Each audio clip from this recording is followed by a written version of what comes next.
Hello and welcome to the lecture series on socio-religious reformers in India. In today's class, I'll be talking about the contributions as well as some of the facts associated with Annie Besant. So let's get started.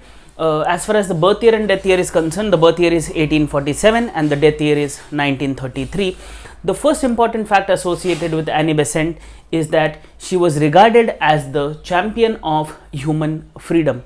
She was the first person who got Theosophical Society in the Indian subcontinent in the year 1893, and she was also the president of Theosophical Society from 1907 to 1933.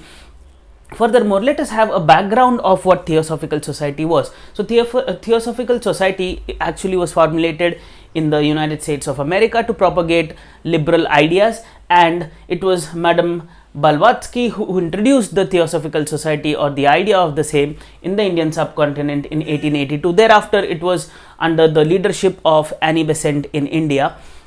I have already mentioned about when Annie Besant was the president of Theosophical Society, but one of the important points is they had the headquarters in Madras or Chennai at the place called as Adyar. So this is how you can see the propagation of the ideas of Theosophical Society through Annie Besant. Now let us look at what were the ideas of Theosophical Society. It also had their headquarters in Indian subcontinent in Chennai, that is Adyar.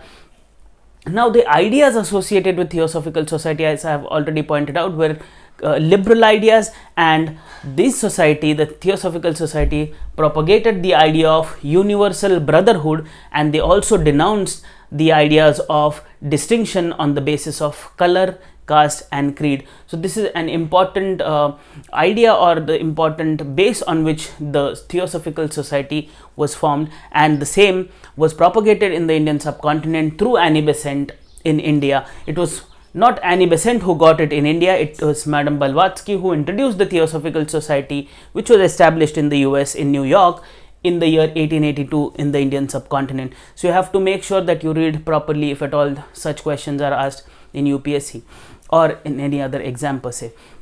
Let us look at what are the further contributions of Annie Besant. Now, under the leadership of Annie Besant, the Theosophical Society established the Central Hindu College at Banaras in the year 1898, and this very college was later, with the help of Madan Mohan Malviya as well as Annie Besant, converted into something called as Banaras Hindu University in the year 1916. So this is very important contribution of Annie Besant along with Madan Mohan Malviya, and the help from obviously the Theosophical Society in the Indian subcontinent.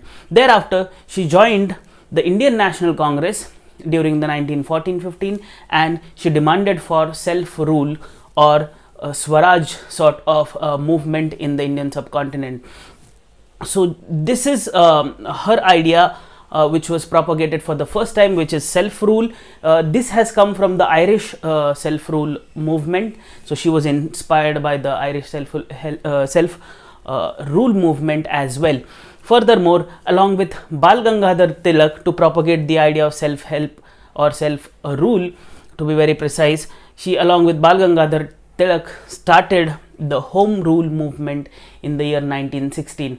Now, under the Home Rule movement, majority centers were under Annie Besant, but some of the centers were with Bal Gangadhar Tilak to propagate the idea of Home Rule movement or self-rule movement or Swaraj, to be very precise. So there were around 6 centers which were under Tilak, and there were around 200 centers which were with Annie Besant. Bombay was under Annie Besant. Berar and all these centers were with Bal Gangadhar Tilak. Thereafter, she was the first person who propagated or who proclaimed or who raised the voice that as soon as the World War I broke, she said that England's need is India's opportunity to get freedom. So this is the first time she pronounced or proclaimed that post World War or the proclamation of war, as soon as that happened, the First World War, she said that in England's need is India's opportunity. Thereafter, this is again an important contribution, which is the newspaper, and she started 2 newspapers. One is called as New India and the other is called as Commonweal. Thereafter, she was also inspired by the Russian Revolution around 1917.